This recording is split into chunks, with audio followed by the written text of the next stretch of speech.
Welcome to Minca Colombia, located in the Sierra Nevada mountain range, 600 meters altitude. It's this hazy little rainforest town combining coffee, waterfalls, and just a really chilled, slow pace of life. Gorgeous sunshine showering down on me already at 8 a.m. in the morning. It's about 35 degrees, humidity not quite as bad as Santa Marta. We're going to be covering everything you need to know: how to get here, the best thing to do, how long to spend. As always, any questions in the old comments down below. And whilst you're down there, hit the old subscribe button. Still en route to 3K subs. So the first things first is ultimately how to get to Minca. It's a little bit up in the mountains, but very, very accessible. So you want to first get to Santa Marta, which is on the old Caribbean coast, the north side of Colombia. You can fly there from everywhere in Colombia. Myself and Em flew in from Medellin, but you can fly in from Bogota, you can fly in from Salento. The flights internally in Colombia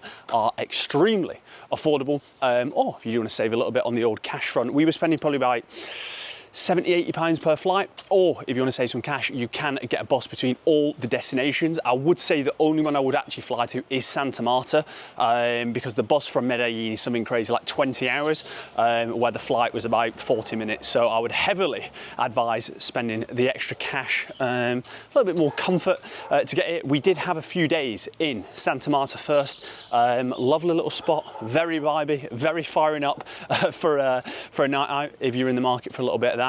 And then getting up here, you can either get the bus, and then you probably need to get like a motor taxi, or you can get a taxi the whole way like myself and Em.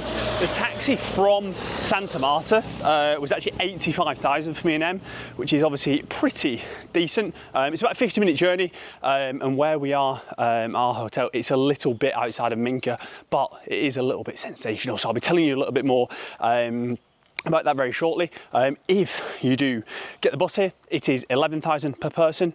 Taxi was 85, so it's a little bit more, door-to-door service. And as always, the bougie backpackers strike again. It is pretty windy on the way up here, so do bear that in mind. If you get a little bit car sick like myself, you're flying around the corners. Yeah, it's just a little bit lively. So in terms of accommodations, the few different places that you can stay, Casa Loma is probably the most popular one, where like you've probably seen that online with like the hostel, kind of like in like a tent format, overlooking yeah, all the hills and stuff. We actually stayed in La Veranda Restaurante and Bar. Lovely setup, would highly recommend. Got up early in the morning to get these delicious drone shots. I would say that's another thing to note, that in Minca, the weather's generally better in the morning. So if you are going hiking, you are doing stuff, I would advise getting up as early as possible. And yeah, getting in the mix, getting in the absolute thick of it, because in the afternoon, especially in rainy season, we're here in November, it absolutely pours down. But as you can see behind me, actually you probably can't, because I'm getting some delicious drone footage in the system. It's well hot now. And yeah, a lovely little spot. Our hotel, nice pool action. There are a few different options. If you want to do a shared room, 4 or 6 people, it's about £11.50 per night. Me and Em obviously went for the private room, private bathroom option. And that came in at £30 each night. It does come with breakfast included. You can get like eggs, fruit and toast, or you get pancakes, fruit. There's a few different options on the old menu. The food here, we've eaten at like our hotel because it is a little bit more out of the way. I'd probably say 25-minute walk, saunter down into Minca Town Centre, but with the added elevation, you get beautiful views, obviously from the pool, overlooking the sea and overlooking, yeah, the valley in front. In summer, it'll be absolutely unbelievable. I've seen some of the videos for sunset spots and stuff like that. Different gravy. So I would heavily advise, if you can, come in the summer months, because it's beautiful now, but it'd be even better in summer. Lovely staff, really good food. Obviously with the nut allergy, got to be a little bit careful, but the food's been banging. I would heavily recommend they do this little grilled chicken number with like rice, with like mango and all sorts of like different veg in there, or the chicken schnitzel and mash.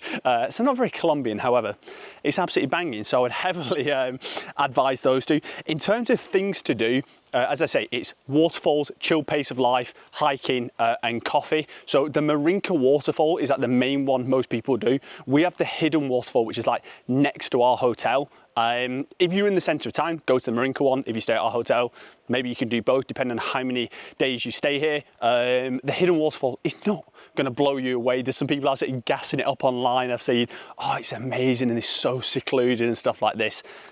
It's a small waterfall. You can get in the water. It's a nice little spot, but yeah, I'm not going to sit here and say add it to the old bucket list. I think do the Minca one. Looks a lot nicer down there. The other two things to do are the hiking. I did the Los Pinos hike. I've done a separate vlog on every day we've been here, but the Los Pinos hike took me 3 hours, 56 minutes. I think the estimated is 6 to 8 hours, but I've got absolutely unbelievable pins and VO2 max, but no, it is a really, really nice hike. It will be very difficult. If you're going to do the whole thing, I would walk up the road. So if you're looking at a map of Minca, walk up the left-hand side, walk the road, and then walk down the trail. You can go up and down the trail, but I don't think I would personally want to walk up the trail. It's super muddy. You have to walk through two like, I'm gonna say rivers, like your feet are soaking wet. Luckily I had my my trail running shoes on, but like your feet, so if you start in Minca, your feet will be soaking the whole time if you go that way. So do bear that in mind. A few different stops you can just delve into if you want a little coffee, if you want a little chill, if you want a little relax. And then when you get to the top, you are rewarded with gorgeous, sensational, majestic views over the whole valley behind. Yeah, brilliant from every single angle. You can kind of see inland, all the forest, all the rainforest, and then on one side you can see the sea really, really close up. If you're looking kind of more to the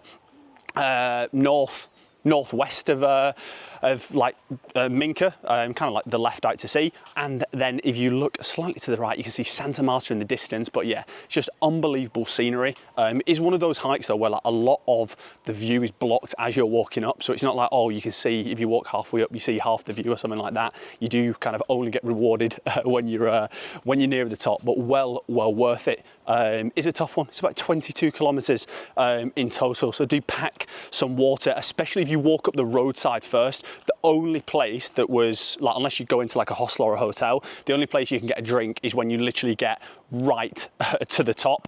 The other thing that you can do is there's loads of different coffee options. If you want to go to, so we were looking at this and in the end we didn't end up doing it, but if you are super into sustainability, or you're really into like vegan food and stuff like that, there's a place called Plan B which did look really, really cool online. It's about £44 for like a 4-hour session. You go learn a little bit about sustainability, stingless bees, and like honey tasting, do like a 4-course meal, like you kind of cook up there. We decided not to do that. We were going to go to what everyone else goes to online, which is called La Finca Victoria, which is basically like a coffee farm plantation. The issue that we found, and we've got this is probably my only bugbear with Minca, once you're here, like the taxi prices or prices to get around seem absolutely extortionate. So we were like, oh, can we just book a taxi up the road? It's a 10-minute drive, and they were like, yeah, it's $35. 35 US dollars. So like, what's that, 17, 18 pounds to drive 10 minutes up the road. Should wear a mask and a striped jumper. So if you are going to come here, depending on your, but like me and Em are not like super budget traveling, but obviously when it's just absolutely taking the piss, we're like, yeah, we're not going to do that. So we did our own little coffee tour in the centre of Minca itself. The best cafe, one on the tour and just in general, I think is the Lazy Cat Cafe. Coffee in there, absolutely next level. Tried the one with whiskey in it. I can't say I've had too many Irish coffees in my time, but I tell you what, she was not shy on the old whiskey. So yeah, we'd definitely do that. You've got a lovely little backdrop. There's like iguanas like falling out the trees and stuff behind, which is pretty loose. So yeah, would get yourself in there. Nice little river action as well. Minca town centre, again, that depends how much research people do online before you come here. I thought it was a bit bigger than it is. It literally is 2 streets or 3 streets, and then that is it. So there's probably like 10 cafes, 10 bars, I don't know how many hostels or whatever, but let's just go with 10. So it is quite small. So I think that's like the underlying theme, that like it is very much a chill, slower pace of life. Come here, relax, sit by the pool, read your book, and then obviously, yeah, box off the waterfall, the hikes. I would say the hike is the best thing to do here, but I'm always a sucker for a viewpoint and love absolutely, yeah, attacking the old cardio, the old VO2 max, and getting amongst it and getting out there. If you don't like difficult hikes, I don't think you would like the Los Pinos hike, because it's fairly challenging. I would say it's like moderate difficulty, but if you're terribly unfit, it's not going to be the one for you. But yeah, if you want to come, sit up in the trees, gorgeous backdrop, gorgeous views, read your book, then I think this is definitely the spot for you.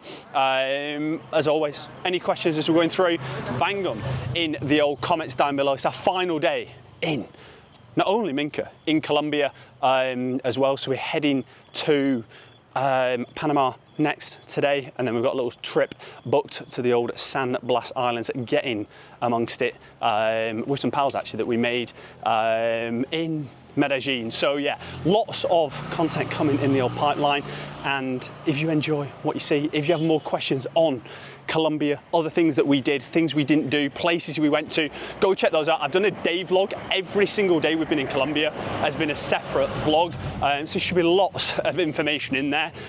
For me, I would put Medellin number one. I thought that was absolutely spectacular, but we're going to do a little bit more on overall thoughts very shortly. So questions in the comments. Whilst you're down there, hit that subscribe button. Still en route to 3K subs. I'll see you next time. Remember, the chef is always cooking. Let's get it.